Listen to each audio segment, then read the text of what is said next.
क्या करना है?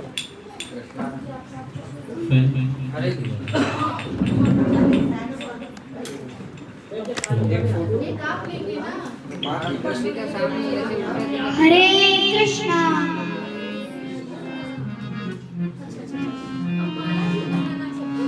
ओम अज्ञानतिमिरान्धस्य ज्ञानाञ्जनशलाकया चक्षुरुन्मीलितं येन तस्मै श्रीगुरवे नमः। श्रीचैतन्यमनोभीष्टं स्थापितं येन भूतले स्वयं रूपं कदा मह्यं ददाति स्वपदान्तिकम्।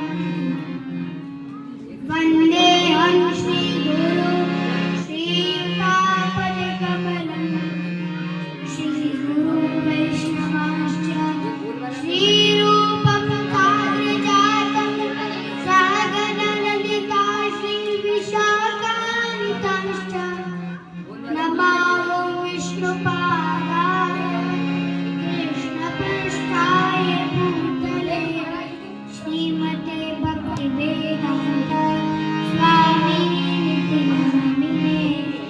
नमस्ते सरस्वती देवे गौरवाणी प्रचारिणे निर्विशेषशून्यवादी पाश्चात्यदेशतारिणे। जय श्री कृष्ण चैतन्य प्रभु Nityanand Shri Advaita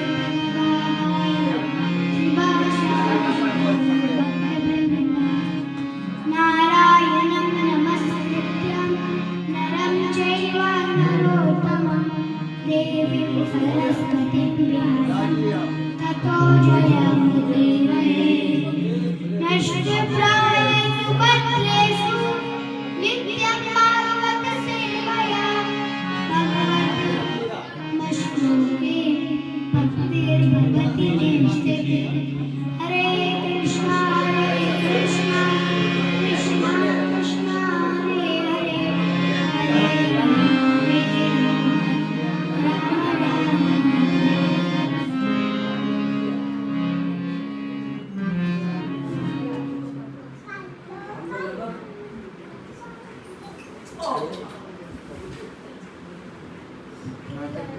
I offer my respectful obeisances unto His Holiness Bhakti Ashram Vaishnav Swami Maharaj ki Jai. I offer my respectful obeisances unto His Divine Grace Sri Bhaktivedanta Swami Srila Prabhupada ki Jai. हरे कृष्णा पादौ यदियो प्रथमो द्वितीयो तृतीयो कार्तिकेय कंठस्थो राजन्नवमो यदियो एकदशं च यस्य ललाटपटले एकादशं च मुखं च यस्य द्वादशं यस्य भक्ति भगवंत गुरु चतुर्नाम पुए उनके पद वंदन किए नासक विज्ञानी। परम मंगलमय परम पिता परमात्मा श्री श्री राधा श्याम सुंदर सारे षड गोस्वामी उनका वांग्यमय शब्दमय विग्रह श्रीमद् भागवत महापुराण को मेरा कोटि कोटि नमन कोटि कोटि साष्टांग प्रणाम। इस परम पावन पुराण ग्रंथ को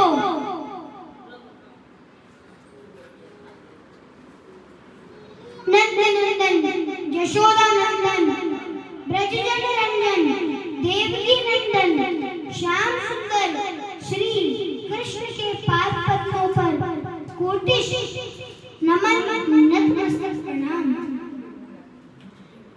बंदन एवं अभिनंदन उनकी अलादनी शक्ति कृष्ण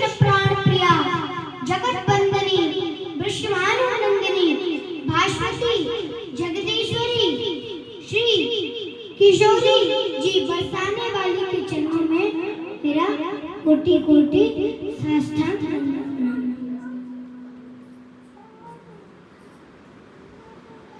सिया राम मैं सब जग जानी, करूं प्रणाम जोर जुग पानी। ऐसे सीताराम को मैं प्रणाम करता हूँ, इनको सारा जग जानता है।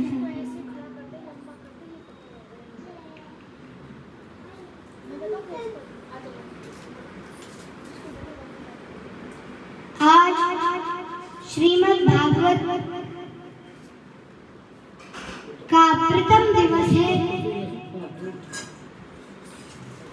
और इस पितृ पक्ष में यदि हम श्रीमद् भागवतम का आयोजन कराएं या तो फिर श्रीमद् भागवतम का गान, श्रीमद् भागवत कथा यदि किसी खुद श्रवण करे और जिन्होंने कराई है और जो सुन रहे हैं, क्योंकि आपने देखा होगा कि आप यज्ञ अनुष्ठान कुछ करो तो उसमें आपका उद्धार होगा, किंतु ये जो श्रीमद् भागवतम है इसका कोई अक्षर भी ध्यान से सुन ले तो उसका भी उद्धार हो जाता है। किंतु श्रीमद् भागवतम को तो सुनना है, किंतु श्रीमद् भागवतम के कुछ नियम हैं। क्या है?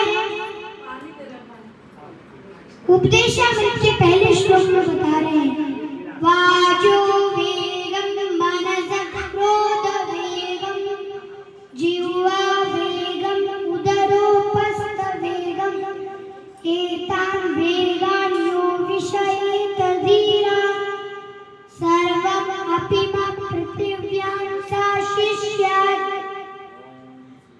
वाचो वेगम मनसः क्रोध वेगम, हमें अपनी वाणी पे नियंत्रण रखना है। वाचो वेगम मनसः क्रोध वेगम, अपने मन के वेग को नियंत्रण रखना है, क्योंकि हम बैठे हैं कथा में और मन चल रहा है घर में तो चलेगा नहीं। एक मनीराम को पकड़ लो, मनीराम को बिठा लो अपने बगल में, और दूसरा निद्रा देवी को भगा दो, क्योंकि अगर 3 श्रोता होते हैं, एक श्रोता होता है जो ध्यान से सुनता है, दूसरा श्रोता होता है जो कथा सुनते सुनते सो जाता है, और तीसरा जो होता है श्रद्धा होता है जो कटी देखता है। तो हमें श्रोता बनना है, सोता नहीं बनना। और अगर हम सोता बन जाएंगे, जैसे कुतुब मीनार को यदि हमने सुन लिया और सो के उठे, पूछा क्या बोला था, बोलेगा कुत्ता बीमार। इसलिए सावधान रहे कि भागवतम भी बहुत मूल्यवान भागवतम है, मणि के समान है। आगे हम ये प्रसंग भी सुनेंगे। वाचो वेगम मनसः क्रोध वेगम, हमें अपने क्रोध के वेग को नियंत्रण रखना है। मनसः क्रोध वेगम जिह्वा वेगम, अपनी जिह्वा के वेग को नियंत्रण रखना है। जिह्वा वेगम उदरोपस्थ वेगम एतान् वेगान्,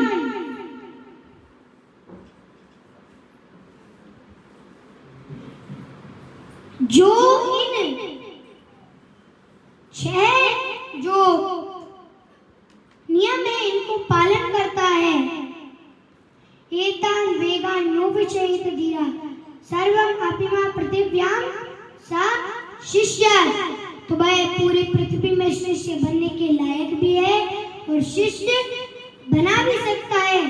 चाहे कोई चेतन चरितामृत पुष्टि करती है कीवा विप्रा कीवा न्यासी शूद्र के नाया, कीवा विप्रा कीवा न्यासी शूद्र के नाया, सही कृष्ण तत्व वेता सही गुरु आया। कीवा विप्रा, चाहे कोई ब्राह्मण हो, चाहे कोई सन्यासी हो, कीवा न्यासी शूद्र के नाया, क्यों ना कोई शूद्र हो, यदि वह कृष्ण तत्व वेता, कृष्ण के तत्व को जानता है, यानी कि जन्म कर्म चा में दिव्यम एवं यो वेद तत्वता। भगवत गीता 4थे अध्याय का 9वां श्लोक बता रहा है, जन्म कर्म दिव्य शक्ति, यदि वह सब जानता है, भगवान को वास्तव में जानता है, क्योंकि चेतन चरितामृत पुष्टि करती है ब्रह्मांड भ्रमिते कौन भाग्यवान जीवा, गुरु कृष्ण प्रसादे पाया भक्ति लता बीजा। ब्रह्मांड भ्रमिते कौन भाग्यवान जी, ब्रह्मांड में ऐसा कौन सा व्यक्ति है जो श्रेष्ठ है, क्योंकि इस ब्रह्मांड में बहुत सारे लोग भ्रमण कर रहे हैं। ब्रह्मांड भ्रमिते कौन भाग्यवान जीवा, गुरु कृष्ण प्रसाद पाए, जिसको गुरु और कृष्ण की कृपा प्राप्त होगी, गुरु कृष्ण प्रसाद पाए भक्ति लता बीज, तो वह भक्ति लता बीज, उसकी भक्ति की लता हो जाएगी। और जब वह लता बढ़ेगी तो उपजिया बाड़ी लता ब्रह्मांड वेदी जाए, उपजिया बाड़ी लता ब्रह्मांड वेदी जाए, बिरजा ब्रह्म लोक वेदी परम व्योम पाए, बिरजा ब्रह्म लोक वेदी परम व्योम पाए। जब वो लता बढ़ेगी हमारी भक्ति की तो उपजिया बाड़ी लता ब्रह्मांड वेदी जाए, तो ब्रह्मांड को भेदते हुए ब्रह्मांड वेदी जाए, उपजिया बाड़ी लता ब्रह्मांड वेदी जाए, और बिरजा ब्रह्म लोके वेदी, इस पृथ्वी लोक से वैकुंठ लोक के बीच में एक नदी आती है, बिरजा नदी, उस बिरजा नदी को भी भेद कर परम व्योम पाए, परम भगवान का धाम प्राप्त हो जाएगा। और छोटी उम्र है, छोटा उपाय हमें निकालना है, क्योंकि हरे कृष्णा। तो थोड़ा मैं अनाउंसमेंट करना चाहता हूँ, लाइव नहीं चल रहा था अभी लाइव स्टार्ट हो गया ये कथा सभी के लिए। तो मैं बताना चाहता हूँ कि हमारे बहुत सारे माधव से प्रेम करने वाले भक्त यहाँ भी पधारे हैं, जैसे डॉक्टर साहब पधारे हैं, राधिका माता जी पधारी हैं, और हमारी वृंदावनेश्वरी माता जी, और जगन्नाथ प्रभु तो परीक्षित बन के बैठे हैं सामने, और सभी लोग यहाँ पे आए। हमारे श्रीनिधि प्रभु आए, बहुत सीनियर हैं, बहुत भागवत के मर्मज्ञ हैं, और हमारे लंदन से हितेश वैष्णव प्रभु जी अपने पिताजी के, उनके पिताजी का अभी कुछ ही महीनों पहले वैकुंठ वास हुआ, तो उन्होंने भी कहा कि हम भी सुनना चाहते, तो वो लंदन में बैठ के सुन रहे हैं, तो लाइव होने में थोड़ा लेट हो गए, इसके लिए क्षमा चाहते हैं। दुबई से हमारे हिमांशु भरद्वाज जी हैं, उनने अपने पिताजी, उनके अभी 1 महीने पहले उनके पिताजी ने शरीर छोड़ा है, स्वर्गीय श्री राम भरद्वाज जी, वैकुंठ वासी श्रीमती उषा भरद्वाज जी, और ऑस्ट्रेलिया से श्री साधना बॉस जी हैं, जो कह रही माधव जी की भागवत जब भी हो मुझे सुनना है, तो वो भी सुन रही हैं वहाँ से, और प्रेम कुमार शर्मा जी करनाल से सुन रहे हैं, वैकुंठवासी श्री तिलकराज शर्मा जी उनके पिताजी हैं, और उनका गोत्र भरद्वाज है, हरियाणा से हैं, और ग्वालियर से अजय तोमर जी हमारे, ग्वालियर से अजय तोमर प्रभु जी हैं, और फरीदाबाद से चेयरमैन प्रेम सिंह नैरवत जी हैं, उनके बेटे विवेक नितिन जी हैं नैरवत जी हैं, और विपिन नैरवत जी हैं, विक्रांत और सुमन माता जी चौधरी जी और नेहा यदुवंशी जी माता, ये सभी लोग फरीदाबाद से भागवत सुन रहे हैं माधव की लाइव। कलकत्ता से दीपक साहब प्रभु जो लंदन में रहते हैं, अमेरिका से पंकज प्रभु जी जो यहाँ से माधव की भागवत को लाइव सुन रहे हैं, और इसके बाद कनाडा से पीके चौधरी प्रभु, और हमारे एक कमिश्नर है राजस्थान के जो माधव को बहुत प्रेम करती हैं, और उनने doctor Manisha Arora commissioner of Rajasthan, वो भी लाइव माधव की कथा के लिए बहुत इच्छुक हैं, बोले हम सुनेंगे। और हमारे गोयंका प्रभु जी आप जानते होंगे जो लास्ट टाइम भागवत कराए थे, तो वो तो बोले मैं चलने में थोड़ा असमर्थ हूँ, मैं घर से लाइव सुनूंगा, वो भी सुन रहे हैं। और कतार से हमारी तरुणा माता जी सुन रही हैं, सूरत से अनु प्रभु जी सुन रहे हैं, लंदन से संध्या माता जी सुन रही हैं, और इंदौर से हमारे जो एक और हमारे जो निवेदक हैं श्रीमान माखन सिंह पटेल जी, उनके पुत्र भरत पटेल और उनकी माता जी हैं भरत पटेल जी की राधाबाई जी पटेल, और पुत्र वधु की रूपा पटेल जी इंदौर से हैं जो मध्य प्रदेश से हैं, वो भी सब भागवत सुन रहे हैं। इस प्रकार बहुत सारे भक्त हैं जो हमारे डॉक्टर द्वैपाल प्रभु जी यहाँ बिल्कुल माधव को बहुत प्यार करते हैं, तो सभी लोग यहाँ भागवत सुन रहे हैं। मैं जिनका नाम नहीं बोल पा रहा हूँ, हमारी माता जी भी आई हैं इस्कॉन से, हाँ यस, और हमारे माधव के इस बार नाना और नानी भी सुन रहे हैं लाइव, बोले हरे बोल। श्री कमल किशोर दुबे जी जो वो भी एक परिचित कर्म में वहाँ बैठे कि हम कभी माधव के सामने सुनेंगे, आज यहाँ बैठ के सुनते हैं। हरे कृष्ण। तो एक बार हरे कृष्णा महामंत्र से सभी को हम धन्यवाद देते हैं कि माधव को आशीर्वाद भी दे रहा है, उन सबके लिए राधा रानी से हम प्रार्थना करें। हरे कृष्णा कृष्णा कृष्णा हरे हरे, हरे राम राम राम हरे हरे। तो माधव जी थोड़ा पितृपक्ष के बोलते हो लोग, ये पितृपक्ष की भागवत है, तो उससे क्या हमें करना है वो बताएंगे हमें, और फिर इसके बाद कथा का जो चला है वो क्रम चलता ही रहेगा, और पितृपक्ष के ऊपर बोलते हुए आगे बढ़ेंगे। हरे कृष्ण। तो पितृपक्ष में भागवत कराना बहुत ही विशेष माना जाता है, इससे पितृ उतने दिन तक बहुत ही आनंद से रहते हैं। तो हरे कृष्ण।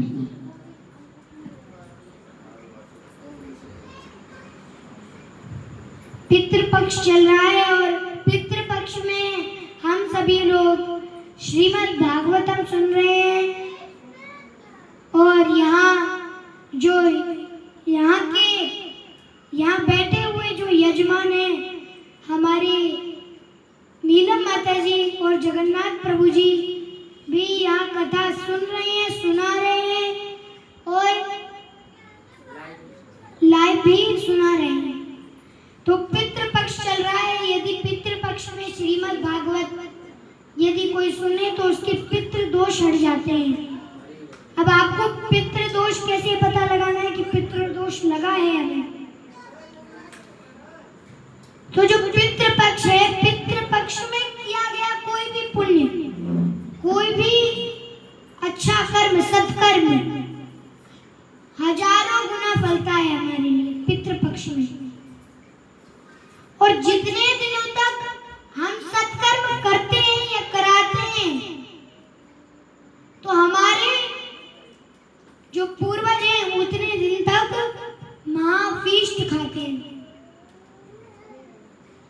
यदि कोई ध्यान से एक अक्षर भी सुन ले तो उसके पूर्वज तो उद्धार हो ही जाएंगे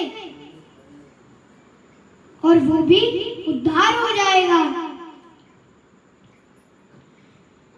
यदि जीवन में शांति चाहते हैं तो पितृदोष को हटाना पड़ेगा, क्योंकि यदि पितृदोष होगा तो हमारा कोई भी काम पूरा नहीं होगा। अच्छे काम है तो वो भी पूरे नहीं होंगे, इसलिए हमें पितृदोष हटाना है, शांति चाहिए। क्योंकि चेतन चरितामृत में भी कह रहे हैं, कृष्ण भक्त निष्काम अतएव शांत मुक्ति मुक्ति सिद्धि कामी शकली अशांत। कृष्ण भक्त निष्काम अतएव शांत। कृष्ण के भक्त होते हैं वह निष्काम होते हैं, इसलिए वह शांत होते हैं। कृष्ण भक्त निष्काम अतएव शांता भुक्ति मुक्ति सिद्धि कामी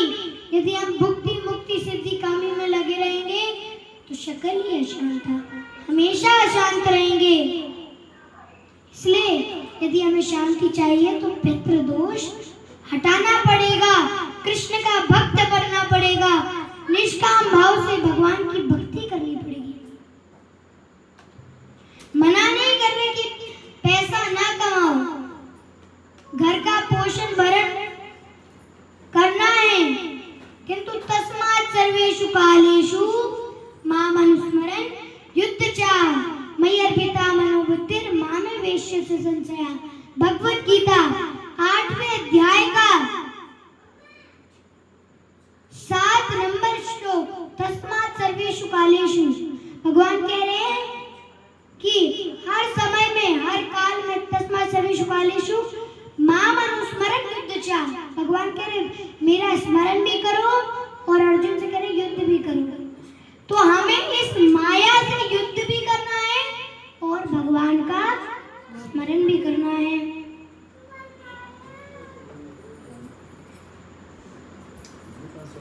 भगवान का स्मरण तो करना है, भगवान का स्मरण हर जगह करना है कि जैसे प्रसाद पा रहे हैं तो रसोहम अप्सु कौन्तेय प्रभस्मि सूर्य प्रणवा सर्ववेदेषु शब्द के पौरुषमेषु। रस हमें ये ध्यान करना चाहिए कि भगवान है, भगवान ही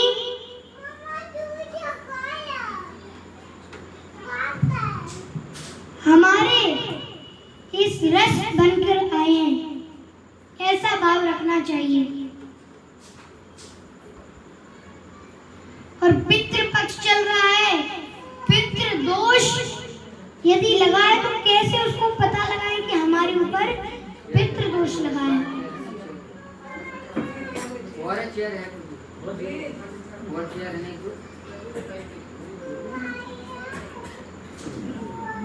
जैसे भोजन में बार बार बाल आना, हाँ एक बार हो गया कोई बात नहीं, एक बार हो गया कोई बात नहीं, पर यदि बार बार बाल आ रहा है भोजन में तो हमें पितृदोष लगा है। यदि हमने बहुत सत्कर्म किए किंतु हमारे घर में सब कुछ अच्छा हो ही नहीं रहा तो भी पितृदोष लगा है। और यदि जो जैसे हम गरीबों को दान करते हैं और दान करते समय यदि हमें लग रहा है, हमारे मन में ऐसी भावना आ रही है कि अरे उस भिखारी को दे दो, वो भिखारी नहीं है, गरीब को दान दो, किंतु ऐसा भाव रख के मत दो, क्योंकि अगर ऐसा भाव रखोगे तो पितृदोष लगेगा।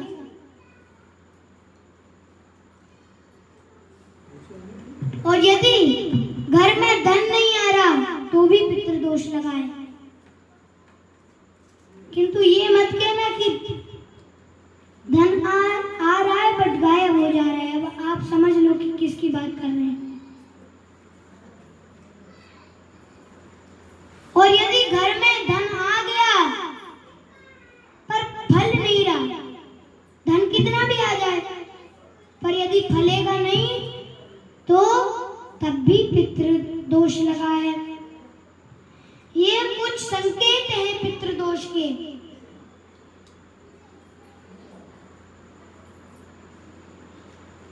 यदि हम बहु जन्म यदि करें श्रवण कीर्तन तबु न पाए कृष्ण पद प्रेमधन। बहुत जन्म जन्मांतर कितना भी भजन कर लें, यदि हम श्रद्धा पूर्वक नहीं करेंगे तो हमें ना तो कृष्ण प्राप्ति होगी और ना तो हमारा जो पितृदोष है वो हटेगा।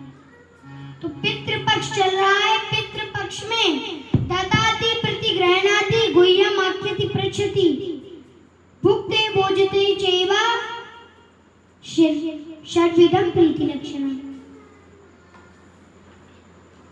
ब्राह्मणों को भोजन कराना चाहिए।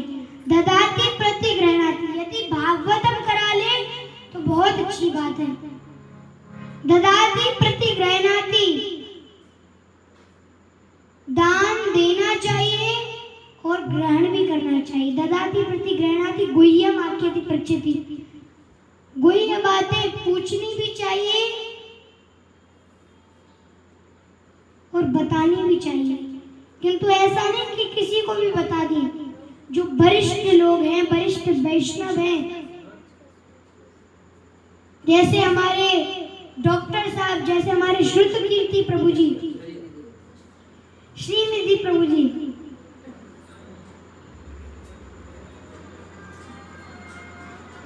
तो हम जो है एक दूसरे को बता सकते हैं। ददाति प्रतिगृह्णाति गुह्यम आख्यति पृच्छति, भुक्ते भोजते चैव, भोजन करना भी चाहिए और भोजन खिलाना भी चाहिए। भुक्ते भोजते चैव षड्विधम प्रीति लक्षणम, ये 6 प्रकार के जो लक्षण धारण करता है उसे कभी पितृदोष नहीं लगेगा।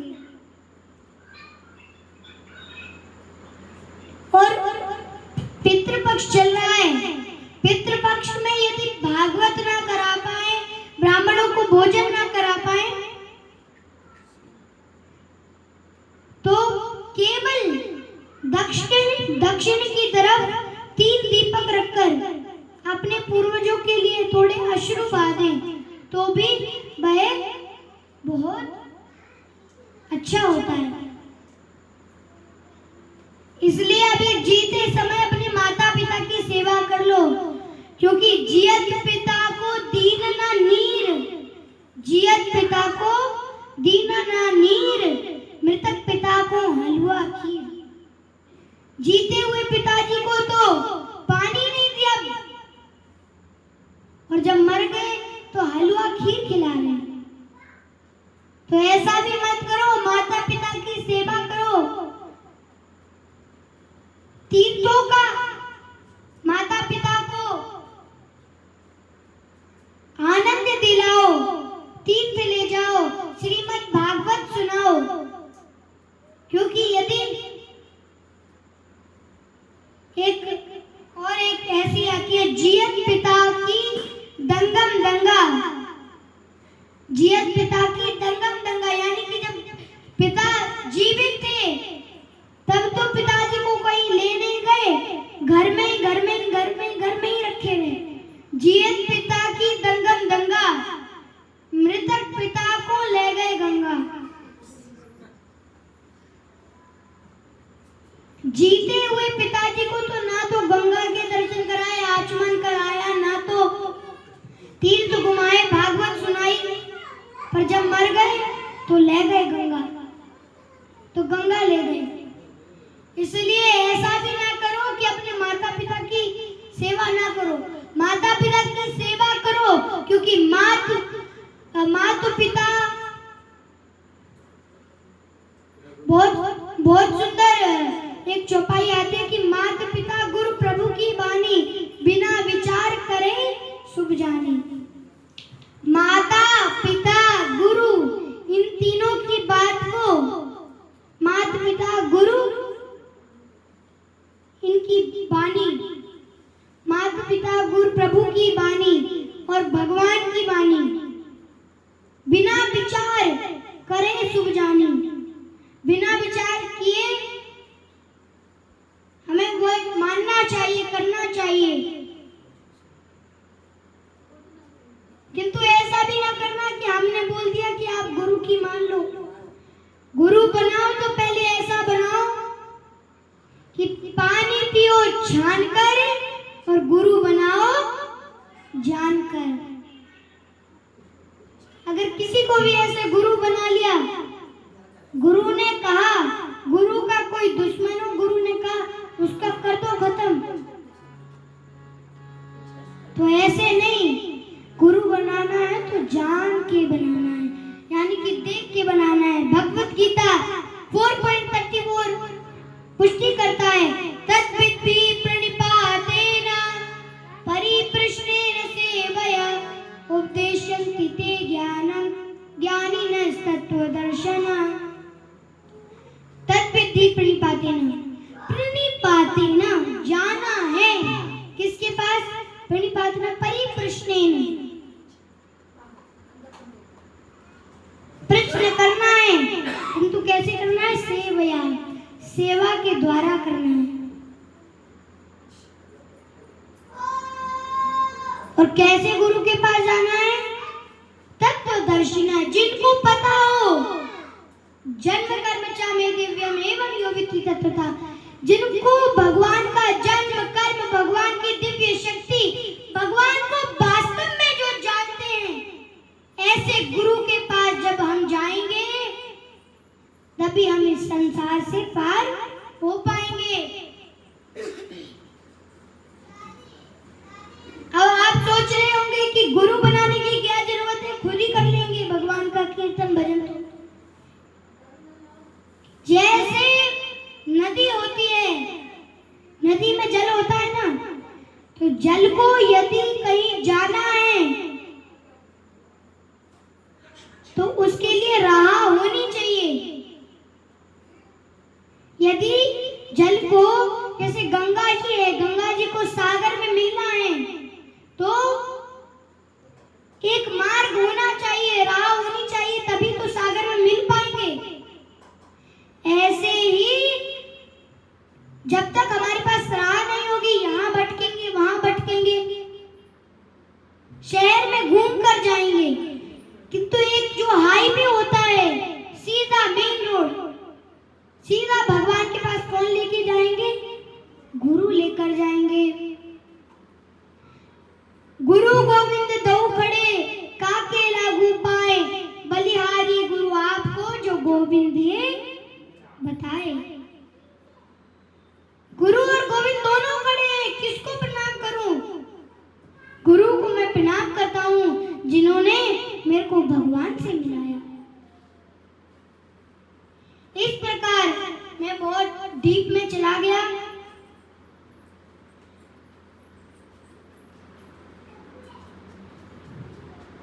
तो श्रीमद् भागवतम के नियम,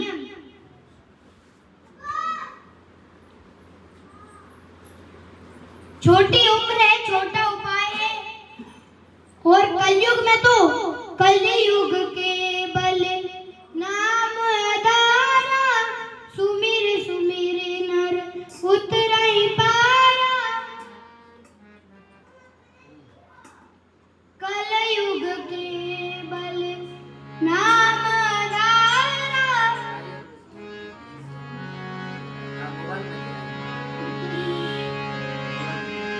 कलयुग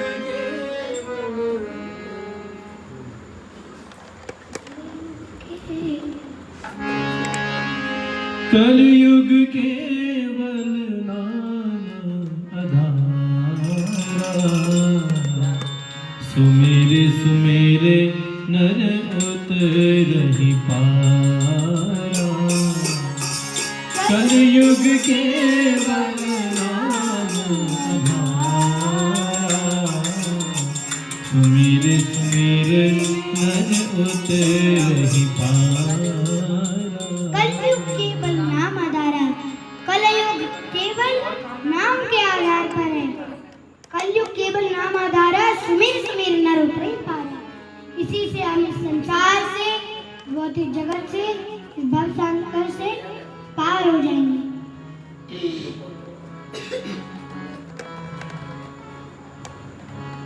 यदि हमें पार होना है तो पहले अपने चित्त का मार्जन करना पड़ेगा। चित्त का मार्जन करेंगे जब हम, तब भगवान को प्राप्त कर पाएंगे। चेतो दर्पण मार्जनम भव महादावात्म निर्वापा। चित्त का मार्जन करना है। और हम तो सत्संग में बैठे हैं, बहुत कृपा है भगवान की हमारे ऊपर। क्यों है? क्योंकि जब संसार के लोग जब चुनते हैं, जब संसार के लोग चुनते हैं तो संसद में स्थान मिलता है, जब संसार के लोग चुनते हैं तो संसद में स्थान मिलता है, और जब भगवान हमें चुनते हैं तो सत्संग में स्थान मिलता है। तो हम बहुत सौभाग्यशाली हैं कि सत्संग सुन रहे हैं, सत्संग में हैं।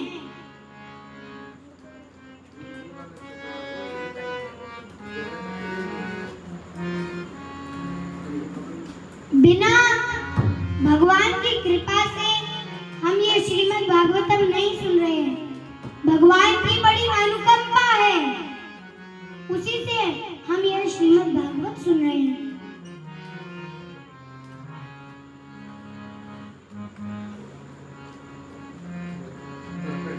लेट चल रहे हैं, एक भजन और उसके बाद आगे हम चलते हैं।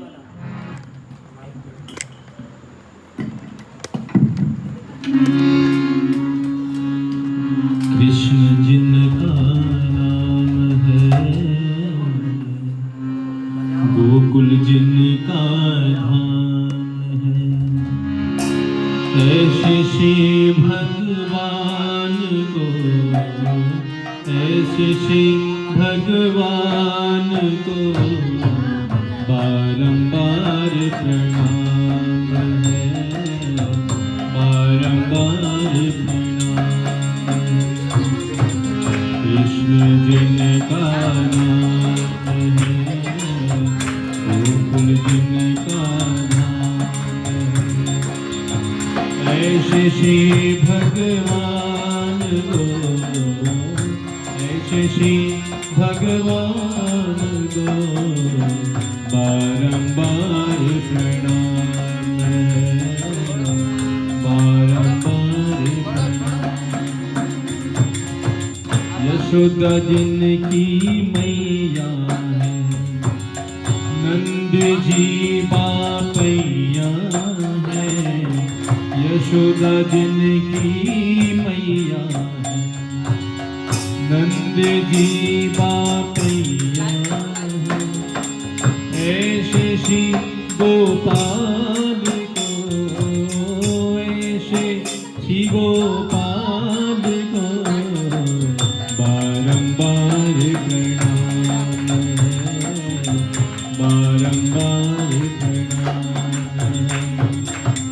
कृष्ण जिनका नाम है, गोकुल जिनका धाम है, ऐसे श्री भगवान, ऐसे श्री भगवान को बारंबार प्रणाम है,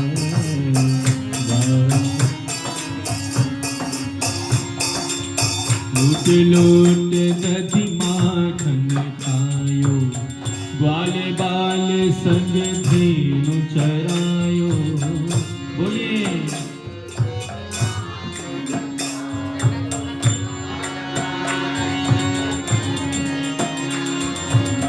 लूट लूट दधी माखन खायो, ग्वाले बाल संग धेनु चरायो। लूट लूट दधी माखन, ग्वाले बाल संग धेनु चरायो। ऐसे लीला धाम को, ऐसे लीला धाम को बारंबार प्रणाम है, बारंबार प्रणाम। कृष्ण जिनका नाम है, गोकुल जिनका धाम है, ऐसे श्री भगवान को, ऐसे श्री भगवान को बारंबार प्रणाम है, बारंबार प्रणाम। कृष्ण जिनका नाम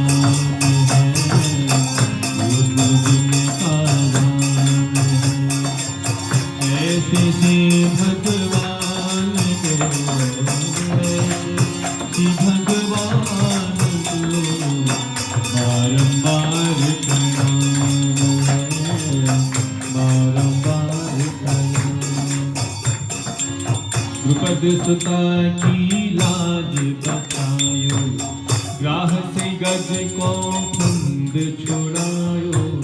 द्रुपद सुता की लाज बचायो, ग्राह से गज को फंद छुड़ायो। ऐसे कृपा निधान को, ऐसे कृपा निधान को बारंबार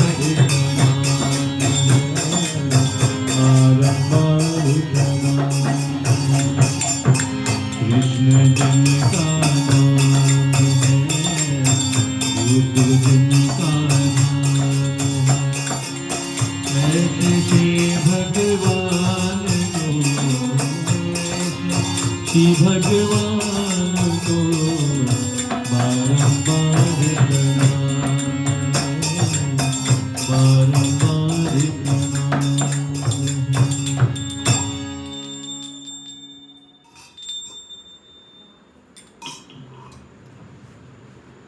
स्टैंड पीछे कर दो, दिक्कत हो जाएगी। पीछे का नाम है श्री सूत गोस्वामी सिंहासन पर विराजमान हैं और सौनक जी उनसे प्रश्न कर रहे हैं। नैमिषे सूतमासीनम् अभिप्याद महामतिम् कथा अमृत स्वाद कुशल सौनको आब्रवीत्।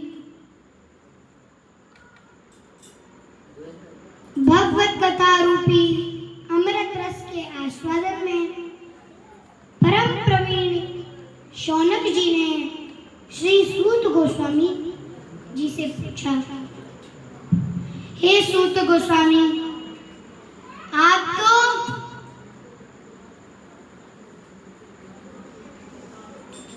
अंधकार को दूर करने में सूर्य के समान हैं, किंतु जो सूर्य है वह बाहर का अंधकार तो दूर कर सकता है, किंतु जो हमारे हृदय का अंधकार है उसे दूर नहीं कर सकता। आप ही ऐसे एक सूर्य हैं जो हमारे हृदय का अंधकार दूर कर सकते हैं। कृपया करके आप हमें कोई ऐसी कथा सुनाएं जिससे भक्ति, ज्ञान और वैराग्य की प्राप्ति हो और इस भौतिक जगत से छुटकारा मिले, क्योंकि इस जगत में जो लोग हैं नाना कलेशों से पीड़ित हैं, उनकी दुख निवृत्ति कैसे हो? कृपया करके इसका समाधान मुझे बताएं। इस प्रकार जब शौनक जी ने सूत गोस्वामी जी से पूछा तो सूत गोस्वामी ने कहा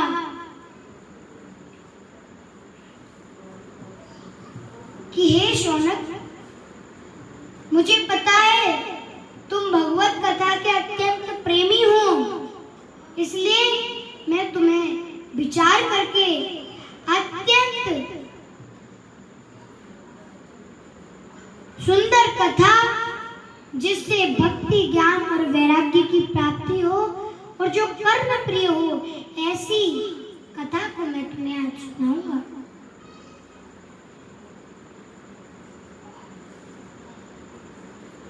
यह कथा मैंने अपने गुरुदेव श्री सुखदेव गोस्वामी से सुनी थी।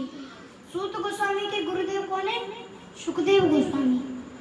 तो सूत गोस्वामी कहते हैं कि ये कथा मैंने अपने गुरुजी गुरुदेव से श्री सुखदेव गोस्वामी के मुख से सुनी थी। यह कथा उन्होंने परीक्षित महाराज के लिए सुनाई थी, किंतु जब श्रील सुखदेव गोस्वामी श्रील परीक्षित महाराज को कथा सुनाने के लिए सिंहासन पर विराजमान हुए और श्री परीक्षित महाराज ने जैसे ही प्रार्थना की तमोपयातं प्रीत्यंत विप्रा गंगा च देवी धृतचित्तमीशे तुजोपशिष्टा कूकस्तक्षको वा दस्वलं गायत विष्णुगाथा तमोपयातं प्रीत्यंत विप्रा। हे ब्राह्मणों, मैं आपकी शरण में आया हूँ। तमोपयातं प्रीत्यंत विप्रा गंगा च देवी धृतचित्तमीशे। गंगा देवी, मैं आपको भी प्रणाम करता हूँ। क्यों करता हूँ? क्योंकि धृत अर्थात धारण कर रखे, चित्त अर्थात चित्त में, मीशे अर्थात भगवान के चरण। भगवान के चरण आपने अपने चित्त में धारण कर रखे हैं, इसलिए मैं आपको प्रणाम करता हूँ। कैसे धारण कर रखे? कि जब वामन देव ने बलि महाराज से पहले पैर में नीचे के जब 7 लोग नापे और जब ऊपर के 7 लोग नापे, तब गंगा जी वामन जी के अंगूठे से स्पर्श होकर और नीचे पृथ्वी पर आई। तो परीक्षित महाराज यहाँ गंगा देवी को भी प्रणाम कर रहे हैं और कह रहे हैं, देखिए आप समझ सकते हैं कि परीक्षित महाराज को तो पता चल गया था कि मेरी 7 दिन में मृत्यु होने वाली है, किंतु हमें तो पता ही नहीं चलेगा कब हमारा समय हो जाए और हम कब चले जाए, कब ये शरीर चला जाए, सांस रुक जाए। एक सेकंड के लिए सांस रुकेगी, बस पहुंच गए। और इस जीवन में मनुष्य जन्म पाया, राधा कृष्ण ना बजिया, जानिया सुनिया विष खाई नु। इस मनुष्य जीवन में राधा कृष्ण का भजन नहीं किया तो जानबूझकर विष खाने के बराबर है। इसलिए भगवान का भजन कर लो।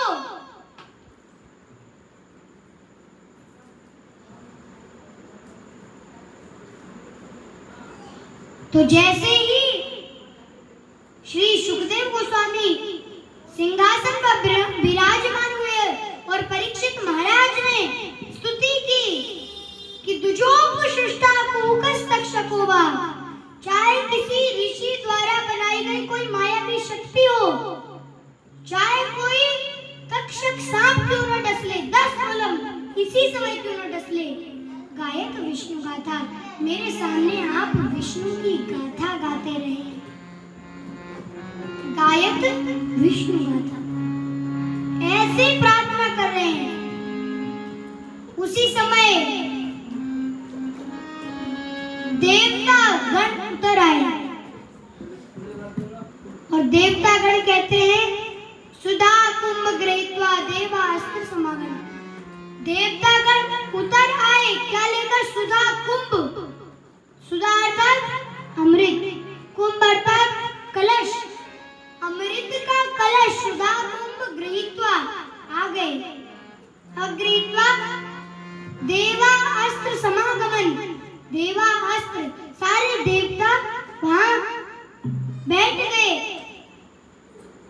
और श्री सुखदेव गोस्वामी से कहा कि हे सुखदेव गोस्वामी, आप ये अमृत राजा को पिलाएं जिससे वह अमर हो जाएंगे, और ये जो भगवत कथा रूपी अमृत है यह हमें पिलाएं।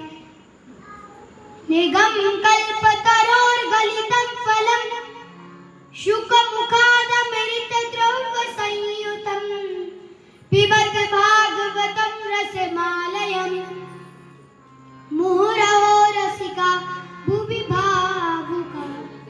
निगम, ये वैदिक साहित्य, निगम कल्पतरु वृक्ष के समान, निगम कल्पतरोर गलितं फलम, ये पका हुआ फल, गलितं फलम, शुक मुखार, सुखदेव गोस्वामी के मुख से निकला है, इसलिए ये अमृत से भी बढ़कर हो चुका है।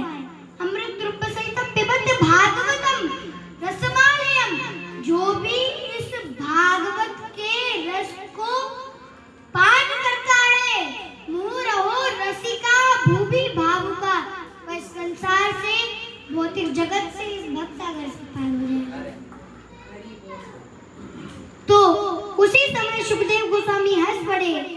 सुखदेव गोस्वामी हंसकर कहते हैं, अरे देवताओं,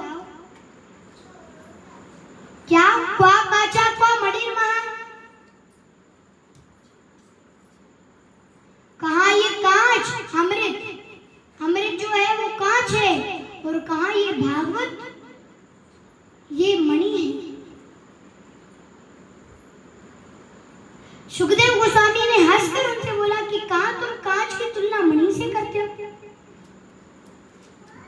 एग्जाम्पल, यदि कोई आपके घर पे आए, आपसे बोले कि पत्थर दे रहा हूं, आप मेरे को सोना दे दो, इतना सा भी नहीं देगा कोई।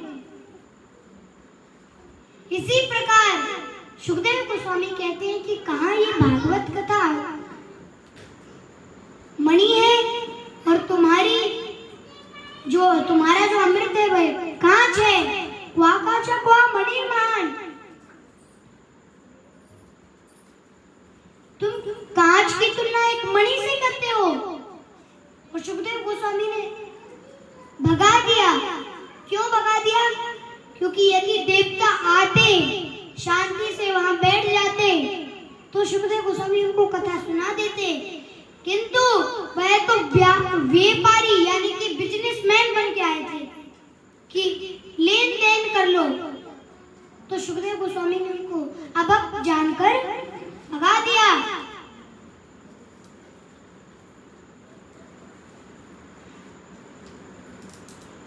आप ये बताइए, एक क्वेश्चन है, एक व्यक्ति ने दूसरे व्यक्ति से पूछा कि ज्ञान जरूरी है कि पैसा जरूरी है? बताइए, क्या जरूरी है?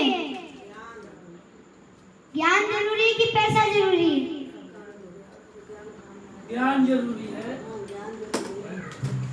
ज्ञान जरूरी है। तो दूसरे आदमी ने बताया, पहले व्यक्ति ने दूसरे व्यक्ति से पूछा कि ज्ञान जरूरी है कि पैसा जरूरी है? तो दूसरे व्यक्ति ने कहा कि ज्ञान जरूरी नहीं है, ज्ञान जरूरी नहीं है। अब क्यों नहीं है जरूरी? क्योंकि पैसा जरूरी है। क्यों? क्योंकि पैसा ऐसे मिलता नहीं, और ज्ञान तो लोग बांटते हैं। ज्ञान लोग बांटते हैं, फ्री में बांटते हैं, किंतु पैसा मिलता नहीं है, इसलिए पैसा जरूरी है। तो आज के युग में सब उल्टा चल रहा है। ऐसी वाणी बोलियो कि जम के झगड़ा होए, पर उससे झगड़ा ना लीजियो जो तुमसे तगड़ा होए। अगर तुमसे तगड़ा होगा तो तुम्हारी पिटाई कर देगा। तो इस प्रकार देवताओं को भगा दिया। और श्री सूत गोस्वामी बताते हैं कि यही श्रीमद् भागवतम का पाठ श्री सनकादिक ऋषियों ने नारद जी को सुनाई थी। नारद जी को सुनाई थी तो सौनक जी कहते, अरे नारद जी तो प्राय इधर उधर लीलार्थ झगड़ा करते फिरते हैं, कहीं भी जाएं तो या तो काम बनाते हैं या तो फिर बिगाड़ते हैं। अब एग्जाम्पल देता हूँ आपको। जैसे जब कृष्ण लीला हो रही थी, तब कंस को पता था, जहाँ आकाशवाणी हुई थी कि 8वां लाल तेरा काल होगा, तो कंस ने वापिस भेज दिया कि अरे मेरे को तो 8वें लाल से गए, और भगवान हुए 8वें लाल हुए थे, सबसे छोटे ही हुए थे। किंतु नारद जी आए, नारद जी ने कहा, अरे कंस, ये देखो, एक कमल लेके आए 8 पंखड़ी वाला। कमल में तो वैसे बहुत पेटल होते हैं, बहुत पत्ते होते हैं, पंखुड़ियां होती हैं, पंखुड़ियां होती हैं। पर नारद जी ने समझाने के लिए निकाल दिए 2-4। 8 बना दिए। अब नारद जी ने कहा यहाँ से गिनो 1 2 3 4 5 6 7 8, तो इसमें 8वां कौन सा है? 8 यहाँ है। अब यहाँ से गिनो 1 2 3 4 5 6 7 8, कौन सा 8वां है? यहाँ 8। अब यहाँ से गिने, यहाँ से गिने, तो नारद जी ने भड़का दिया कि 8वां लाल तो कोई सा भी हो सकता है, पर भगवान हुए 8 नहीं थे। ऐसे ही पार्वती माता ने लगा दिया। पार्वती माता से कह दिया कि देखो तुम्हारे स्वामी खप्पड़ की माला टांगते हैं, वो किसके हैं तुम जान लो। नारद जी जहां जाते हैं या तो फिर काम बनाते हैं या बिगाड़ते हैं, पर ज्यादातर तो बिगाड़ने के हैं। अब शौनक जी ने जब कहा कि नारद जी तो प्राय इधर उधर लीलार्थ झगड़ा करते फिरते हैं, तो उनको श्रीमद् भागवत कथा का श्रवण कैसे हुआ। उनको तो श्राप लगा था कि कितनी घड़ी थी, मेरे को अभी स्मरण नहीं आ रहा, प्रभु जी को याद होगा। नारद जी कितने समय कितनी घड़ी रुकते थे? हाँ, गोदोहन काल तक, गोदोहन काल तक। तो नारद जी को ये श्राप तो लगा था, ऊपर से वरदान भी मिला था कि यदि आपको श्रीमद् जैसे कोई भगवान की कृष्ण कथा है, यदि आपका सुनने का मन कर रहा है, खूब 7 दिन की जैसे भागवत है, तो उसमें आप विराजमान हो सकते हैं, बैठ सकते हैं, सुन सकते हैं।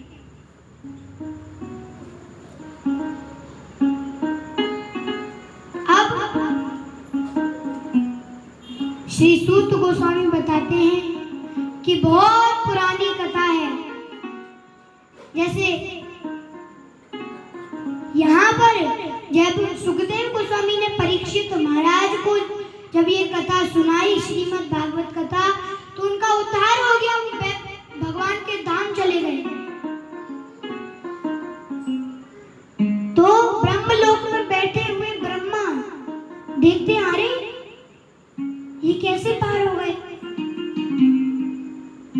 तो अपने लोक में वो क्या तराजू लगाते हैं, तराजू, और एक तरफ क्या रखते हैं? यज्ञ, दान, तप, कर्म, सब कुछ एक जगह रख दिया, और एक जगह श्रीमद् भागवत महापुराण रख दी। और जब उसको तोला तो श्रीमद् भागवत महापुराण का पल्ला ही भारी पड़ा। तो सारे देवताओं ने श्रीमद् भागवत को भगवान का स्वरूप माना। बहुत ऐतिहासिक कथा है भक्ति ज्ञान वैराग्य की। थोड़ा हम उसमें चलते हैं क्योंकि समय का भाव है, ज्यादा डीप में जा रहे हैं और अभी 7 बजने में करीब है।